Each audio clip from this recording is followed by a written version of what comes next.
People still talk about that morning the 113 military helicopters shook the sky above Maple Ridge and landed right in front of Clara's tiny roadside diner. But if you want to understand why they came, you have to start with the quiet boy who never spoke a word, the broken bar, and the waitress who refused to ignore him.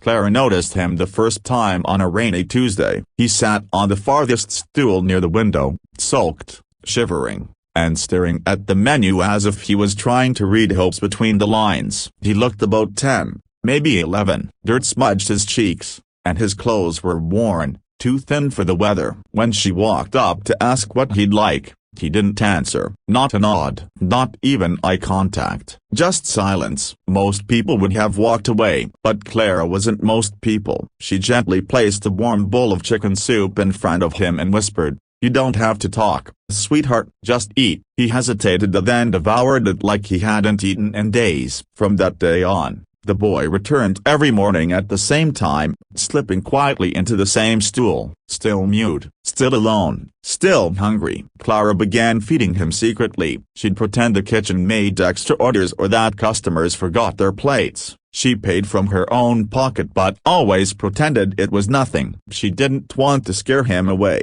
She named him Eli because he never gave a name. Every day, she tried little gestures to make him feel Safia, a napkin folded into a heart, a warm cookie wrapped in paper, a new pair of gloves left on the counter. And every day, he responded the same way, silently, a broken bar but with eyes that softened a little more, like he wanted to trust her but didn't know how.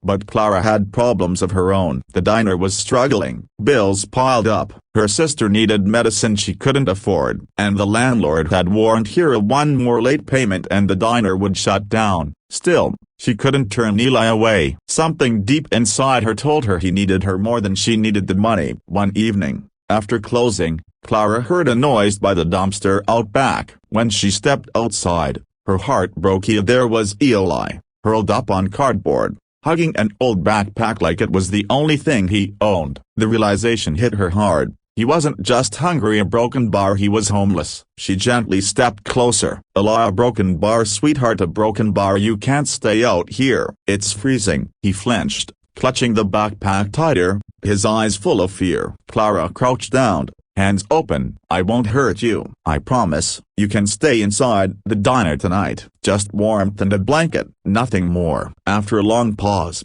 he nodded. That night, as Eli slept in a booth wrapped in a donated quilt, Clara sat at the counter, watching him with a heavy heart. Who was this child? Why was he alone? What was he so afraid of? And then something strange happened. Around 3 a.m., Eli began whimpering in his sleep, whispering sounds that weren't quite words. His hands moved as if he was signing something in the air, fast, frantic gestures. Clara didn't understand sign language, but she understood fear. The next morning, before she could ask him anything, Eli was gone. His backpack, too. Clara panicked. She searched the streets, asked around town, even called local shelters. Nobody had seen him. For the next 2 days, the stool by the window remained painfully empty. On the third morning, exactly at 7:14 a.m., the time he always arrived, the crowd trembled. Car alarms screamed. Coffee cups rattled on shelves. Outside,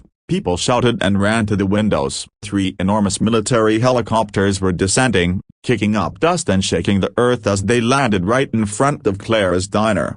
Clara rushed outside, terrified. Doors opened. Soldiers in black uniforms stepped out, and from the middle helicopter emerged a tall man in a suit, flanked by guards. He walked straight toward Clara. "Ma'am," he said urgently, "we're looking for a boy, around 12. Silent, hasn't spoken in years." Clara's heart stopped. "Eli, a broken bar? What's going on? Who is he?" The man removed his sunglasses. His eyes were wet. "He's my son." The world seemed to tilt under her feet. The man explained that Eli had gone missing months ago after witnessing something traumatic. They'd searched entire states. The reason the military was involved was simple. Eli wasn't just any child. He was the son of a high-ranking intelligence officer, someone powerful enough to move army assets and desperate enough to move heaven and earth to find his boy. Clara could barely breathe. "He broken bar, he was here, but he ran off." The father's face tightened with heartbreak. "Then we keep looking." Just as he turned to leave, A small voice barely audibly came from behind Clara. A broken bar? Clara spun around. Eli stood there, trembling, eyes filled with tears, about speaking for the first time.